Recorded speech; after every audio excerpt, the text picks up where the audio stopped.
Hello நண்பர்களே, இன்றைய காணொளியில உடல் சூட்டை அதிகரிக்கக்கூடிய 10 உணவுகளை பத்தி பார்க்கலாம். உடல் சூடு அப்படிங்கிறது வயது வரம்பு இல்லாம சிறு குழந்தைங்க முதல் பெரியவங்க வர எல்லா வயதினருக்கும் ஒரு பிரச்சனையாக தான் இருக்குது.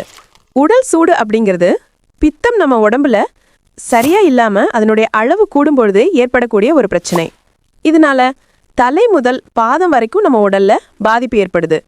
தலைமுடி கொட்டுறது, பயங்கர ஸ்ட்ரெஸ்ஸாக இருக்கிறது, தூக்கமின்மை, கண் எரிச்சல் வருது, வாயில புண் ஏற்படுவது, வயிற்றில் அல்சர் ஏற்படுவது, இந்த மாதிரி பல பிரச்சனைகளை ஏற்படுத்துது. லிவர்னு சொல்லக்கூடிய கல்லீரல் இருக்கு இல்லையா, இந்த உறுப்பு தான் பித்தத்தை ஏற்படுத்தக்கூடிய முக்கியமான ஒரு உறுப்பு.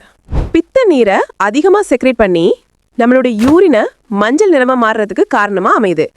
பித்தத்தினால ஏற்படக்கூடிய உடல் சூடை நம்ம கவனிக்காம விடக்கூடாது. அந்த காலத்துல பாத்தீங்கன்னா வாரத்துல ஒரு தடவை உடலுக்கு எண்ணெய் தேய்ச்சி குளிக்கிற பழக்கம் இருந்தது. அது மட்டும் இல்லாம வெள்ளரி பிஞ்சு, தர்பூசணி பழம், இந்த மாதிரியான உடல் சூட்டை தணிக்கக்கூடிய உணவுகளை எடுத்து வந்தாங்க. உடல் சூடு அப்படிங்கிறது பொதுவா எல்லாருக்கும் ஏற்படக்கூடியதுதான். ஆனா அதை நம்ம கட்டுப்படுத்தி வச்சுக்கலாம். எந்த மாதிரியான உணவுகளை தவிர்ப்பதன் மூலியமா நம்மளுடைய உடல் சூட்டை கட்டுக்குள்ள வச்சுக்கலாம் அப்படிங்கிறது இந்த காணொலியில் நம்ம பார்க்கலாம். ஹாய், நான் உங்கள் அனிகா. இது உங்களுடைய அனிகா டாக்ஸ் சேனல். நீங்க இன்னும் நம்ம சேனலுக்கு சப்ஸ்கிரைப் செய்யலைன்னா சப்ஸ்கிரைப் செய்வதோட பக்கத்துல உள்ள பெல் ஐக்கானை பிரஸ் பண்ண மறக்காதீங்க. அப்பதான் நான் போடக்கூடிய வீடியோக்கள் உங்களுக்கு நோட்டிபிகேஷன்ல வரும். ஏற்கனவே சாதாரணமா உடல் சூடு நம்மளை பாடப்படுத்துது.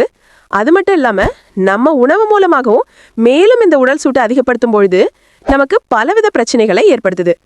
நாம பார்க்கக்கூடிய இந்த உணவுகளை அட்லீஸ்ட் முழுவதுமாக தவிர்க்கல அப்படின்னாலும் முடிஞ்ச அளவுக்கு குறைத்து கொள்ளும் பொழுது உடல் சூட்டினால ஏற்படக்கூடிய பிரச்சனைகள்ல இருந்து நம்மளை நம்ம பாதுகாத்துக் கொள்ளலாம்.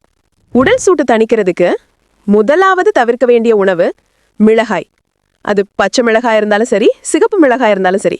இந்த 2 மிளகாயில ஏதாவது ஒரு மிளகாய் நமக்கு கண்டிப்பா சமையல்ல சேர்க்கக்கூடியது அப்படிங்கிறதுனால அது முற்றிலுமா தவிர்க்காட்டியும் அதை நீங்க முடியும் வரை குறைத்துக் கொள்வது நல்லது. இது உணவுல காரத்தை அதிகப்படுத்துவதனால நம்மளுடைய உடல் உஷ்ணத்தை அதிகரிக்க செய்யுது. இதனால நம்மளுடைய வயிற்றில் உள்ள ஆசிட் செக்ரேஷன் அதிகமாகி அல்சர் போன்ற பிரச்சனைகளை ஏற்படுத்தி உடல் சூட்டினால வரக்கூடிய விளைவுகளையும் அதிகப்படுத்துது.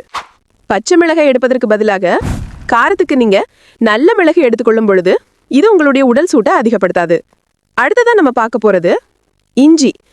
ஜிஞ்சர்னு சொல்லக்கூடிய இஞ்சி எடுக்கிறத நம்ம தவிர்க்கணும். இஞ்சி பல வகையான நன்மைகளை உள்ளடக்கிய பொருள் தான். நம்மளுடைய உணவு செரிமானத்தை அதிகப்படுத்துவதற்கும் நம்மளுடைய உடல் நலத்திற்கும் நல்ல ஒரு விஷயம்தான்.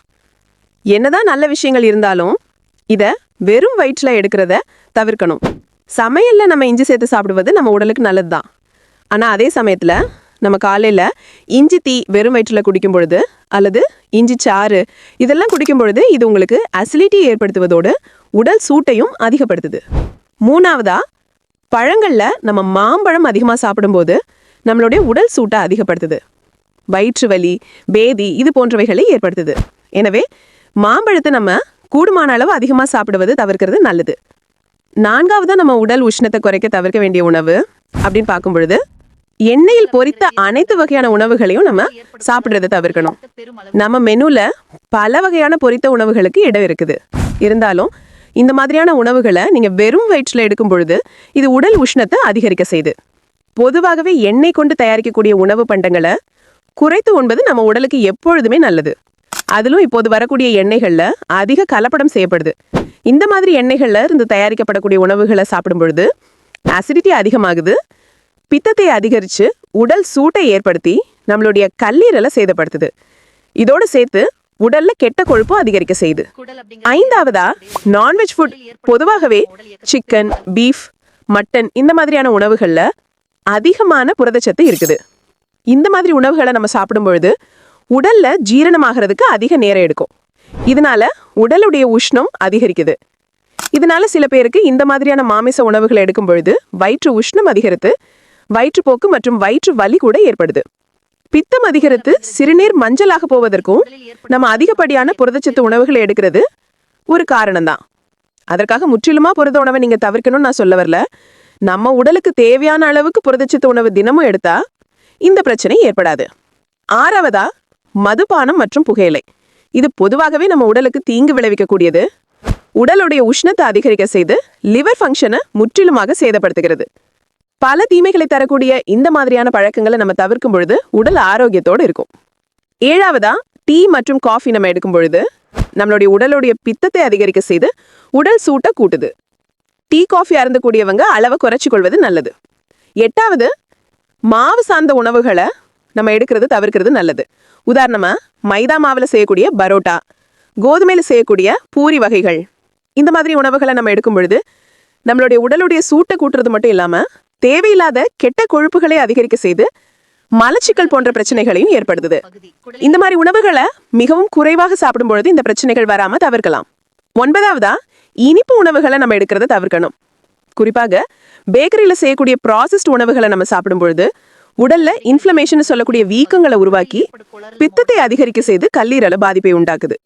அதிகமான சுகர் கலந்த உணவுகள் நம்ம எடுக்கும் பொழுது அது கொழுப்பா கன்வெர்ட் ஆகி நம்மளுடைய கல்லீரல்ல படுந்து கல்லீரல் ஃபெயிலியர் ஆகிறதுக்கும் காரணம் அமையுது. இறுதியா நம்ம முட்டை எடுக்கும் பொழுது அதனுடைய மஞ்சள் கரு உடல் சூட்டை அதிகரிக்க செய்யுது. முட்டை அப்படிங்கிறது ஒரு அற்புதமான புரதச்சத்து உணவு. இதுல பல வகையான சத்துக்கள் இருக்கு. ஃபேட்டி லிவர் பிரச்சனை உள்ளவங்க மஞ்சள் கருவை சாப்பிடுவதை தவிர்த்துக்கோங்க. மற்றவங்களும் இதை அளவோட சாப்பிடும் பொழுது எந்த பிரச்சனையும் ஏற்படுத்தாது. நீங்க உடல் சூட்டு தணிக்கக்கூடிய வெள்ளரி பிஞ்சு, தர்பூசணி பழம், இளநீர், அது மட்டும் இல்லாம அதிகமான தண்ணீர் குடிக்கும் பொழுதும் நம்மளுடைய உடல் சூட்டை தடுக்கிறது. ஓகே நண்பர்களே, இந்த வீடியோ பிடிச்சிருந்தா லைக் பண்ணுங்க, ஷேர் பண்ணுங்க, மறக்காம அனிகா டாக்ஸ் சேனலை சப்ஸ்கிரைப் செய்து கொள்ளுங்க. உங்களுடைய கருத்துக்களை கமெண்ட்ல தெரிவிங்க. மீண்டும் அடுத்த ஒரு காணொளியில் சந்திக்கலாம். நன்றி.